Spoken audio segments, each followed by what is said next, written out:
Oui, ça va bien. Super. Euh, je ne sais pas si vous êtes disponible là pour la présentation. Éventuellement, si vous voulez. Super. Ça nous fera un peu gagner quelques minutes malgré le retard de ce matin. Je ne sais pas si vous avez le droit de vous présenter là. Alors attendez, faut que. Est-ce que j'ai la possibilité de partager mon écran? Non, je ne vois pas. Non. Je n'ai pas la possibilité de le faire. C'est vous qui devrez le faire du coup. Évidemment, mon cher, vous avez donné le droit à une autre personne. Donnez à l'autre nom là. Voilà, exactement, oui. Vous Tout parlez à à qui? l'heure, donné à Déborah, il a refusé, je ne sais pas. Alors, Ah oui, d'accord. Ça là, y est. Maintenant, je suis. super. Et en bas, là, vous avez vérifié en bas s'il... OK, super. Alors, dites-nous, prof, si ça marche.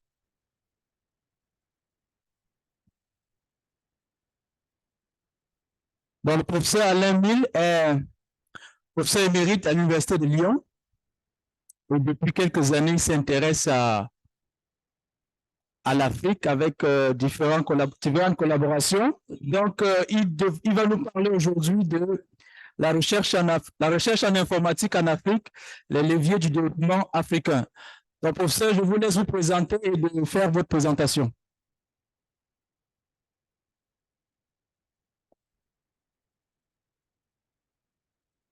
Vous êtes en mute?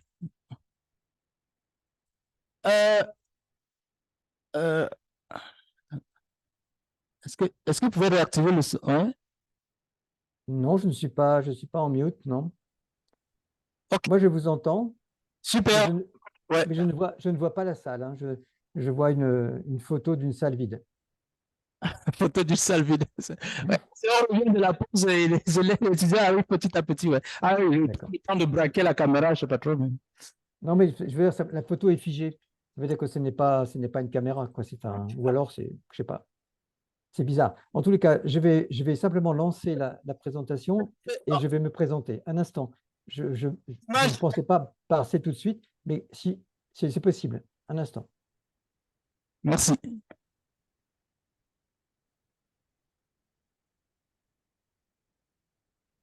Voilà. Ok.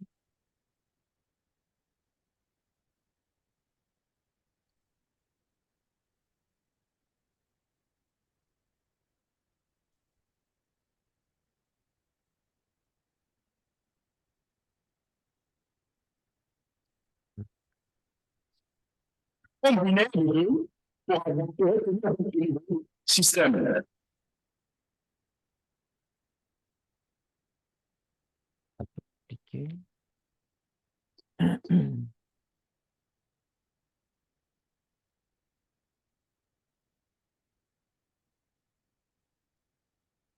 Je... Un instant. J'y suis presque. Pas de souci. Est-ce que vous Ah, voyez la salle? je commence à voir du monde. Je commence à voir du monde. Je commence à vous voir aussi. Voilà, exact. Hmm. C'est C'est mieux. logistique ici. Voilà, d'accord. Alors, je vais partager mon écran maintenant. Ah, share screen. Ok, c'est celle-là. Et je vais lancer. Bien. Donc, je vous remercie de m'avoir invité. Si on part plus tôt, ben, c'est bien mieux pour tout le monde, si ce n'est pas un problème pour le programme. Donc, je suis le professeur Alain Mille. Je suis un professeur émérite. Ça veut dire que j'interviens toujours au niveau de la recherche, mais que je ne fais maintenant plus que des conférences, des encadrements de recherche et des recherches. Je ne suis plus donc professeur au sens permanent. Je suis retraité, comme on dit. Sauf que j'ai toujours un bureau à l'université et que j'anime l'équipe. Et j'anime aussi donc une association que vous connaissez sans doute qui s'appelle Universitaires sans frontières. Donc, depuis quelques années, comme dans mon domaine, c'est l'informatique, l'intelligence artificielle et les sciences cognitives, je me suis intéressé aux questions de développement dans les pays qui sont comme l'Afrique, qui pourraient être liés avec l'intelligence artificielle. et vice-versa. Qu'est-ce que le contexte africain pourrait apporter à l'intelligence artificielle aussi. Donc voilà. Donc je ne sais pas si je peux commencer maintenant l'exposé lui-même. Oui, professeur, vous avez la parole. D'accord.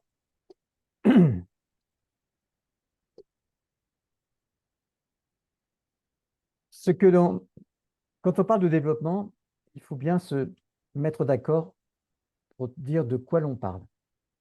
Le développement a un terme qui est très très bien normalisé au niveau international, au niveau, au niveau des, au niveau des instances internationales, en particulier l'Organisation du commerce et du développement, le Fonds monétaire international, la Banque mondiale.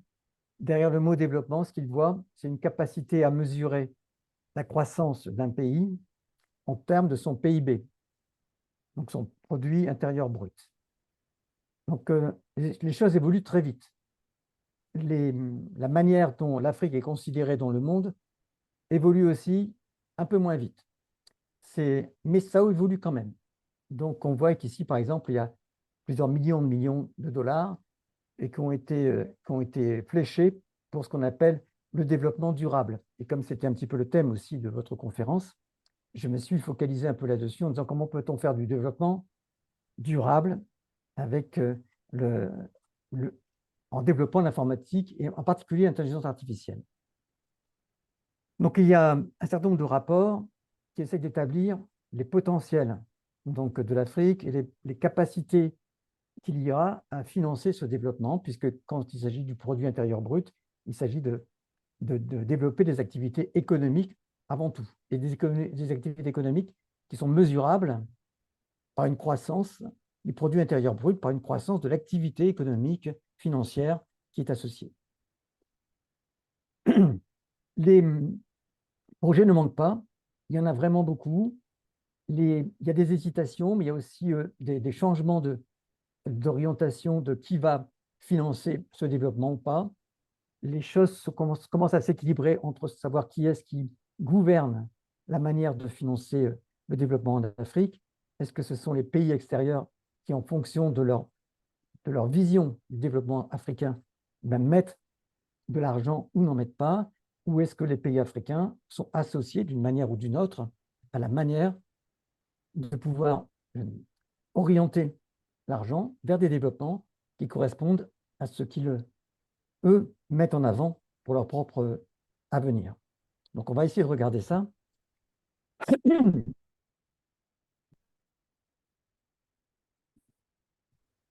Il y a et cette période a permis de souligner comment les pays résistaient à une crise générale de financement de toute activité, même de baisse d'activité.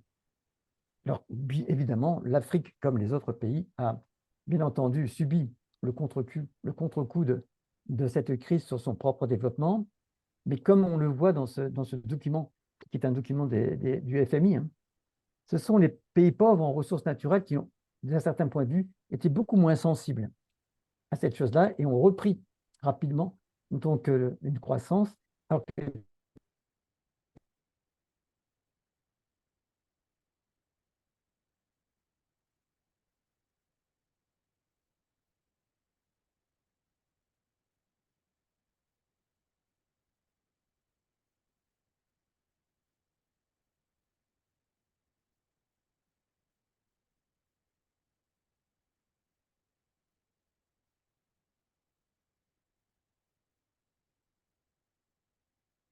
a introduit le développement durable a introduit un certain nombre de critères qui déclinent cette fois-ci le développement selon des critères qui n'ont pas grand-chose à voir avec le produit intérieur brut.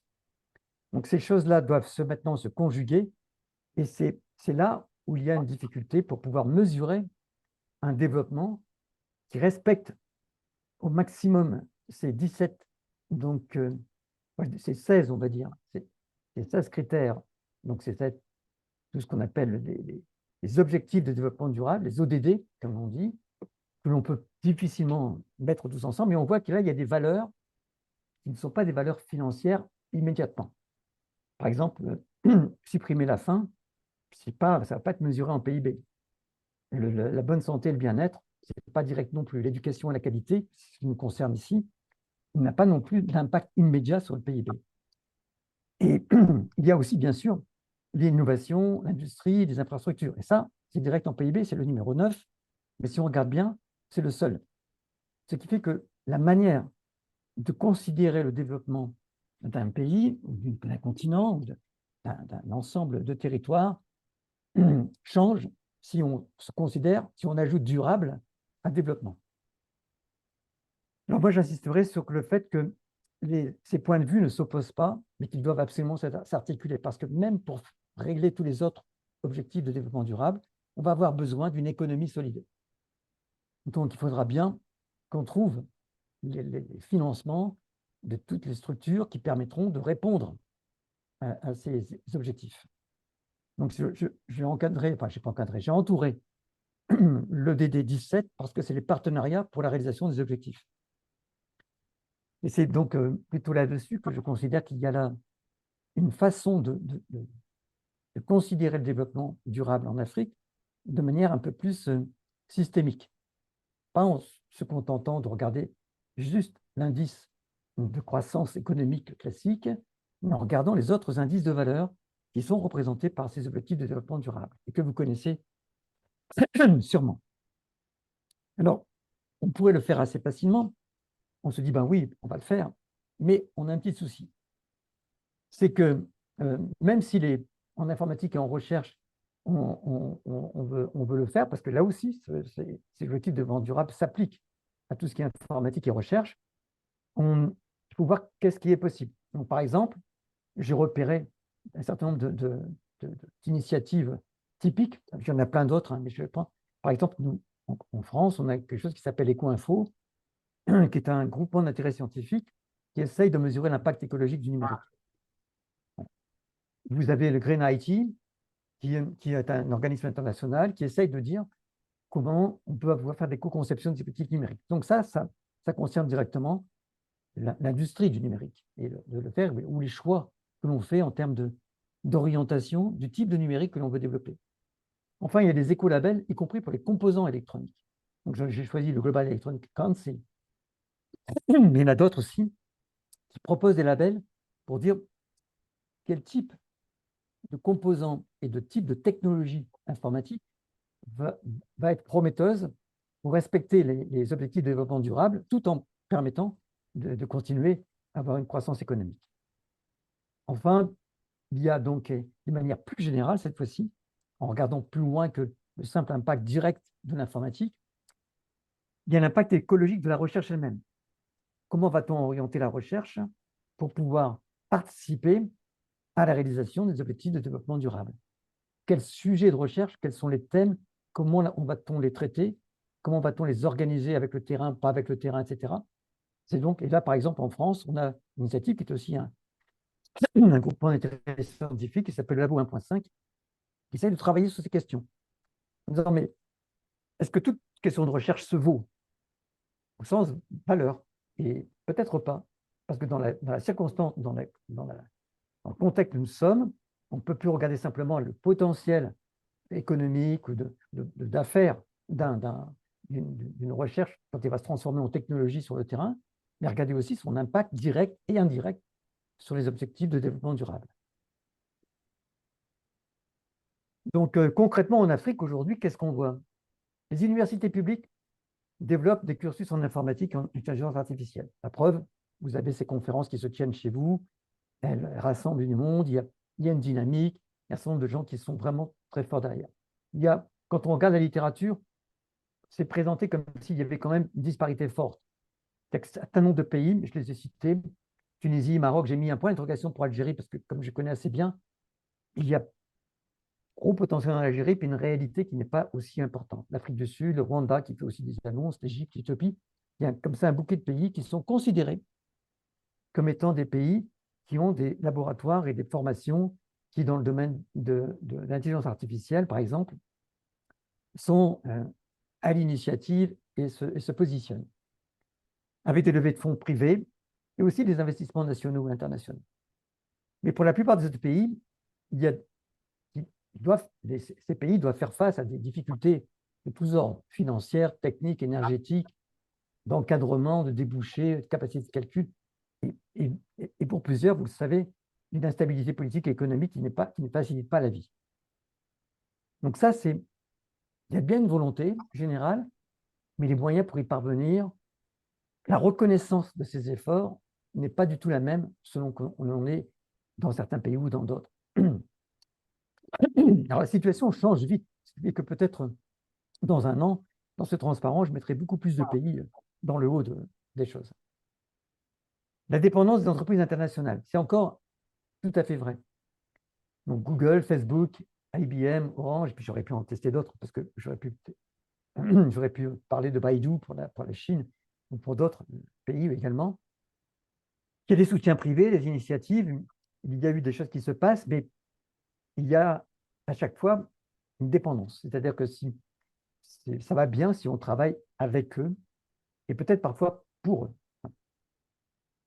Les dépendances des politiques d'investissement des institutions économiques internationales. On a vu, il y a pas mal d'argent qui est fléché, mais comment ça va se passer pour le distribuer, où ça va aller et pourquoi faire. Donc il y a pas mal de travaux à l'UNESCO pour repenser les universités africaines de façon à ce qu'elles ne soient pas simplement mises en demeure de cocher les cases classiques pour permettre d'avoir des financements par leur pays ou ce type-là, correspondant à des critères et à des normes donc internationales qui ne correspondent pas à leurs normes nationales ou à leur culture, j'allais dire. Et j'ai été intéressé que l'UNESCO, dans un rapport, donc j'ai mis le lien ici, insiste sur les dimensions éthiques qui sont spécifiques à l'Afrique. C'est-à-dire que même s'il n'y avait pas les ODD, les objectifs de développement durable, ça concernerait l'Afrique malgré tout. Donc on a une situation assez spécifique. Il y a un rôle de l'Afrique à jouer que d'autres pays ne sont pas en situation de sentir de la même façon. Pour l'Afrique, il y a non seulement la même obligation pour n'importe quel autre pays, mais il y a une réalité de terrain qui les amène à considérer ces objectifs de développement durable comme étant des objectifs vraiment qui les concernent au premier chef. Les gros acteurs africains, j'ai dit gros en disant ceux qui ont du poids, on va dire comme ça, c'est ceux que l'on voit aussi dans la littérature ou dans le marketing aussi. Il y a un grand nombre d'institutions privées qui se lancent, des formations spécialisées, des formations pilotées par des entreprises internationales, mais elles sont caractérisées par